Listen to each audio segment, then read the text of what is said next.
Quelqu'un a fait ça un jour, hein. Quelqu'un ouvre comme ça, oh Seigneur, parle-moi, il ouvre, il voit. Et Judas se pendit. Il dit, Judas s'est pendu. Non, non, c'est pas être, je vais pas me pendre. Comme là. Et puis il ouvre comme ça, il voit là où Jésus dit, mon ami, ce que tu as à faire, fais-le vite. Il dit,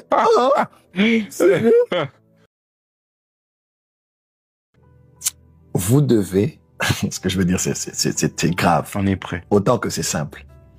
Vous devez tout faire pour apprendre à écouter Dieu dans la lecture et la méditation biblique. Amen. C'est très important ce que je dis. Vous ne pouvez pas apprendre à écouter Dieu hors de la Bible. Amen. Si vous n'avez pas appris à l'écouter quand vous lisez la Bible. Amen. Très important. Ceux qui cherchent au quotidien à écouter Dieu en ayant la Bible fermée sont des gens qui vivront beaucoup de la confusion. Ils vivent des rêves qu'ils ont en cherchant des interprétations tous les jours avec des pasteurs qui dérangent au téléphone. Wow. Ils vont consulter les prophètes à longueur de journée.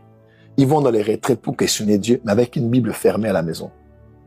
Tu ne peux pas dire, Seigneur, parle-moi, mais ta Bible est toujours fermée. En tout cas, ça ne marche pas comme ça. Yes. Le Dieu que nous prions, il est écrit, c'est poussé par l'esprit que des hommes ont parlé de la part de Dieu. Et ces hommes-là ont écrit, parce que toute écriture est inspirée, insufflée, inspirée, inspire, in spirit. Ouais. Donc, insufflée. Yes. Donc, c'est Dieu qui a inspiré ces personnes à parler et à écrire ce qu'ils ont écrit.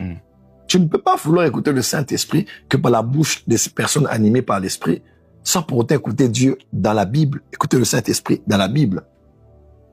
Pour maîtriser la voix de Dieu hors de la Bible, vous devez la maîtriser dans la Bible. Yes. Voilà pourquoi la voix du prophétique, c'est la voix de la lecture biblique.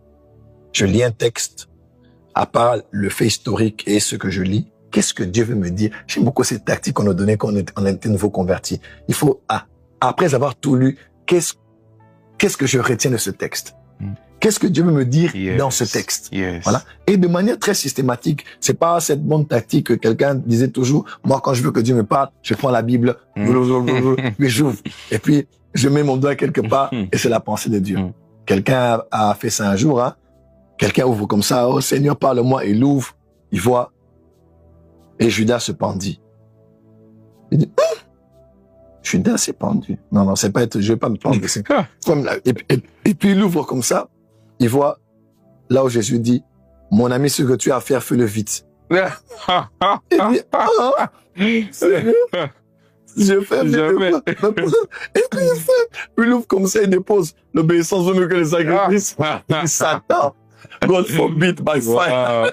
Et quand tu as prié, ça c'est les démons. Non, c'est une lecture systématique. Vous savez que je lis Actes des Apôtres, je lis le livre de prophète Osée. Intentionnel. Je sais que j'ai lu Saint-Esprit, parle-moi, une parole qui va me toucher moi, m'édifier dans ma relation avec Dieu et dans ce par quoi je passe.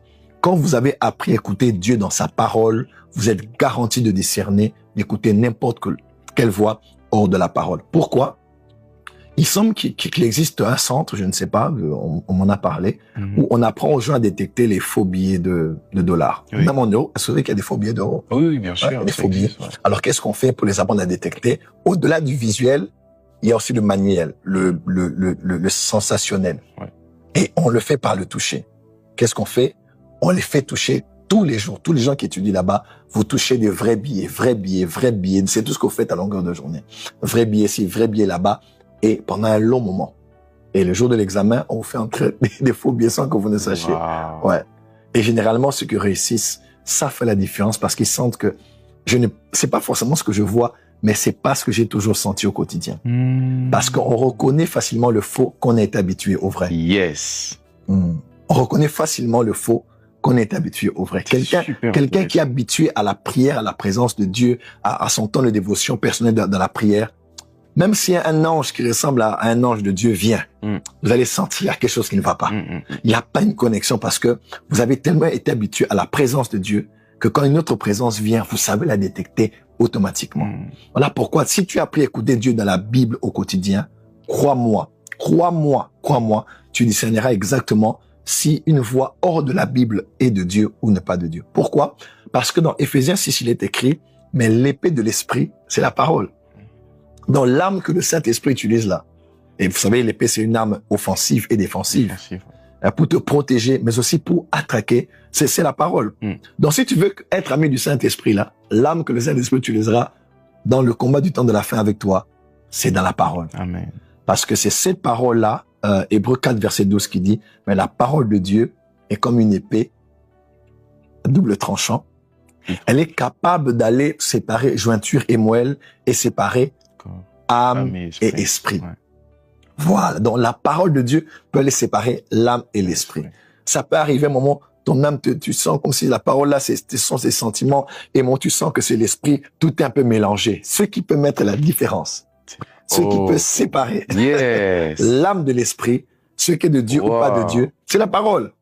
C'est ainsi qu'à un moment, quand tu te poses des questions, est-ce que c'est Dieu qui me parle? Le Saint-Esprit ira puiser en toi un verset biblique. Il va comme l'illuminer à un moment donné, où ce verset va te permettre de te dire, voici le chemin que je dois emprunter. Amen. Parce que le Saint-Esprit utilisera forcément dans le dépôt. Comme Paul a dit, garde les bons dépôts. Parce qu'il y a un dépôt dans lequel il faut avoir des versets, avoir la pensée, avoir des histoires bibliques. Le Saint-Esprit ne puisera que dans ça pour te dire ce que Dieu attend de toi. Incroyable. Voilà pourquoi je vous en supplie, aimez la parole de Dieu. Oui.